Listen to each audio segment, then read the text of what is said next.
Hi guys, this is Liam here, and today this will be another review on a locomotive which I've recently purchased. Now, as some of you may be aware, Beaching did recently exhibit on its first ever model train show, which was the Christchurch Model Train Show, which is held annually. And, yeah, it was a very successful show. Got a few new locos, and this here is one of them, so I'll start with this one. And this here is a Bachmann branch line 45XX. Right, so we'll start off by having a brief look at the box. Now, as you can see, we have this lovely picture here of 4555, which is actually preserved now. As you can see, the scale is obviously 1 in 76/00, which is always helpful when you're modelling in 00. We've got the Bachmann branch line logo. Then here it says 45XX tank 4573 BR black emblem weathered. So we'll take a look at the model very shortly. As you can see there, the price tag does actually say $144, but I was fortunate enough to only have to pay $80 for this one, as there was a Collet Goods next to it, also by Bachmann. That was $80, and me and my mate Theo were talking kind of deliberately, slightly louder than usual, about, oh, it's interesting how the Collet is bigger loco, but it's a cheaper price. And then the guy at the stall kind of turns around and says, oh, well, if you're happy to pay $80, I'll take $80 for it. So that's what happened there. So ended up getting that for a significantly discounted price. Then we've got just the basic information on the back about safety, recycling, all this kind of stuff. And then we've got on the end there, again, we've just got the sort of contact details for Bachmann about where to find them, their website, bit of advertising. And on the bottom end of the top we just have a red line. So that's the box. So without further ado, we'll open her up. Right, so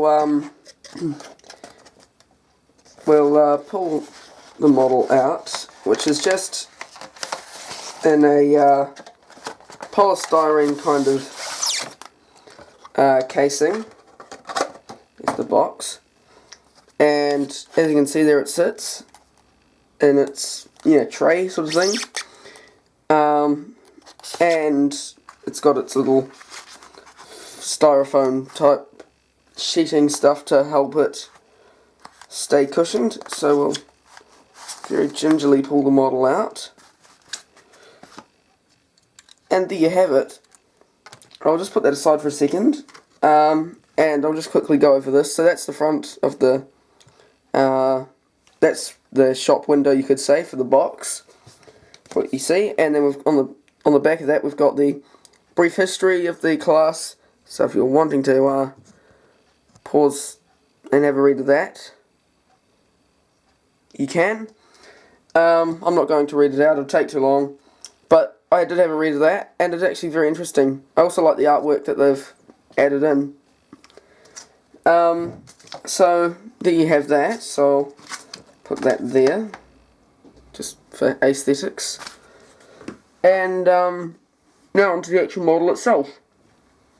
Alright, so here is the model, and as you can see, one of the first things you'll probably notice is that it is fully weathered.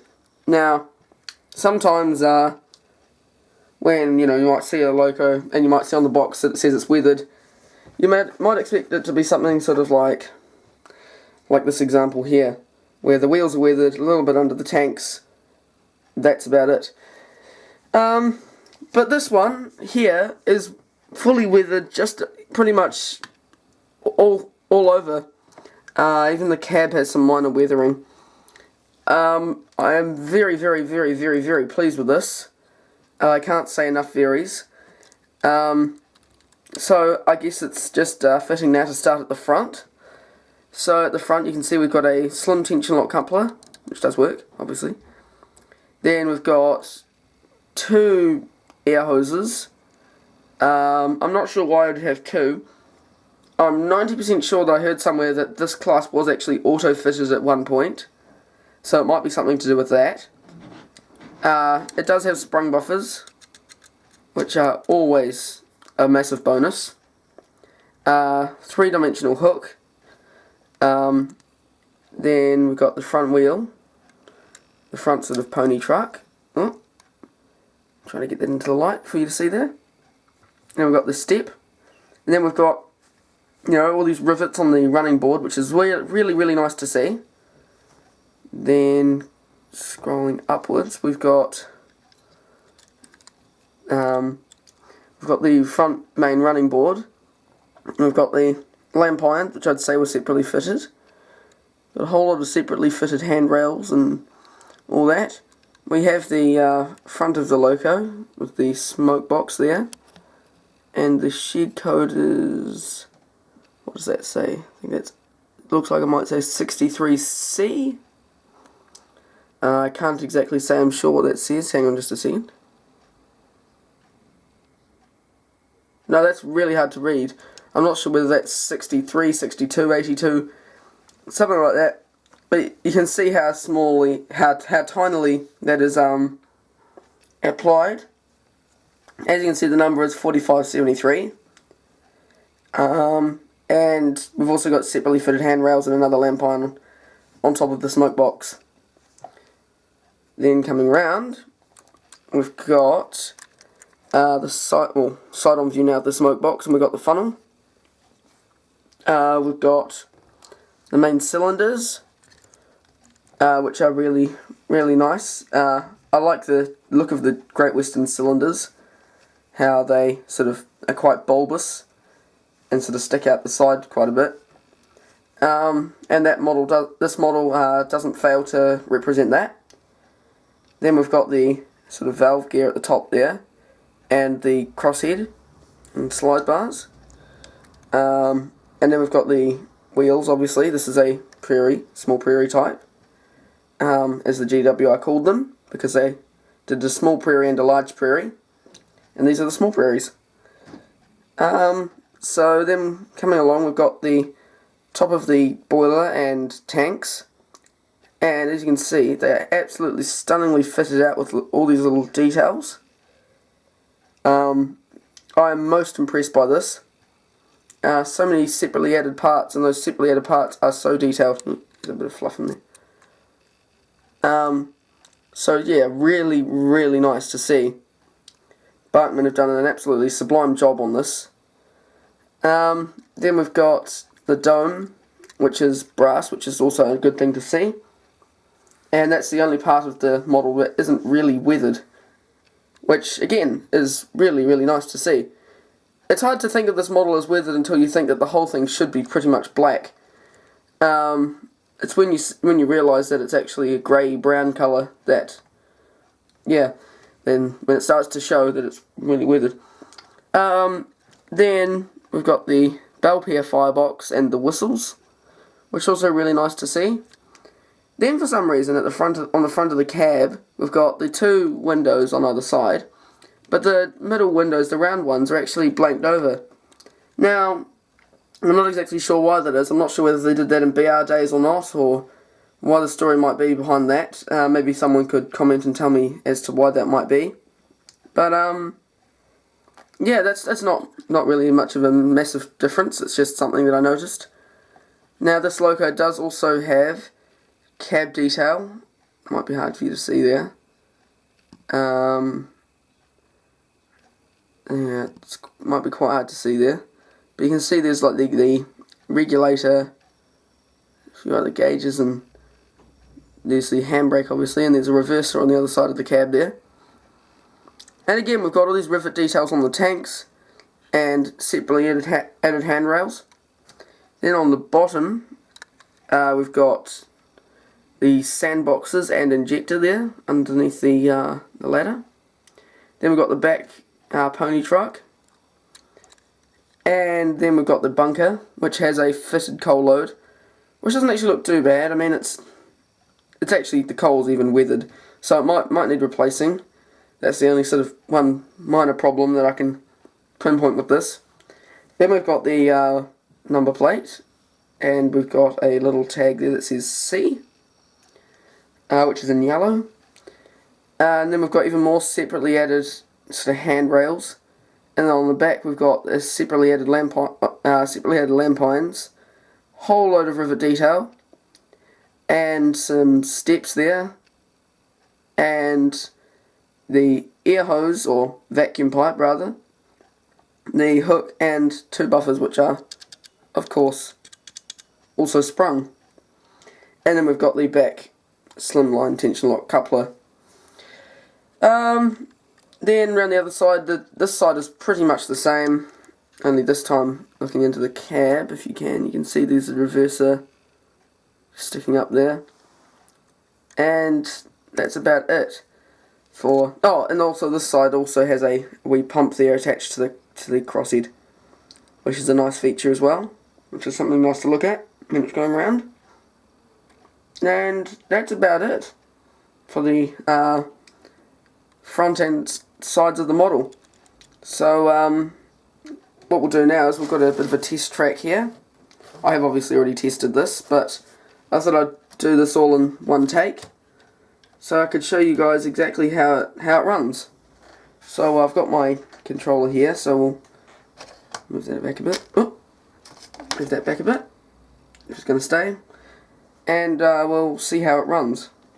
Right, so I'll put her in reverse, and we'll back her up firstly, just to show you how she runs.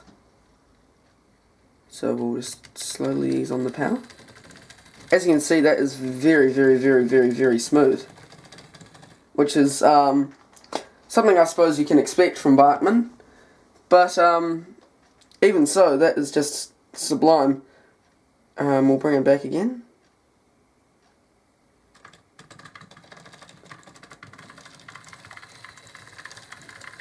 I'm only using very, very, very little power with a Hornby DC controller. But yeah, no, it's very, very, very nice. I don't really have any complaints about this model. Only that one minor little thing that the coal was also weathered, but it doesn't matter too much. It's not really noticeable unless I would have pointed it out. So yeah, I guess that's it for this model, and I'm thinking we might end this video with a bit of a running session. So we'll jump cut to that now. Right, so guys, before we get on with the rest of the video, I just thought I'd show you guys that this also comes with a very detailed sort of maintenance sheet about how it all goes together. And just chuck that aside, try to do this one-handed.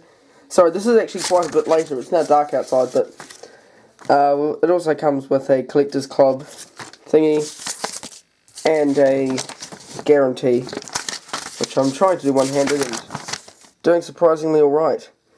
But yeah, that's basically the guarantee thingy there, and just it's good to have those actually, just as a nice little extra.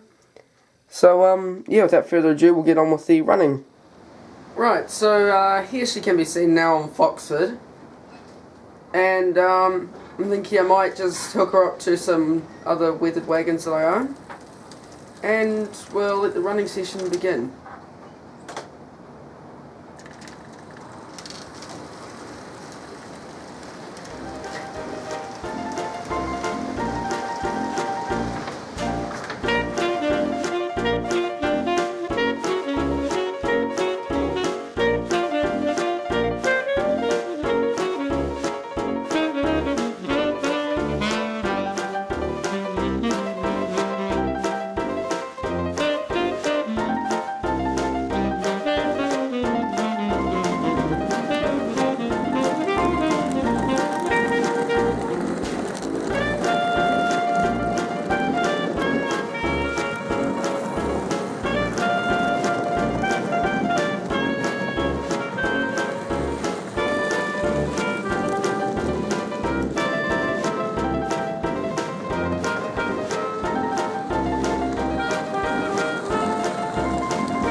So there you have it. Bachmann weathered BR early emblem 45XX. Thank you very much for watching, and we'll see you later. Bye.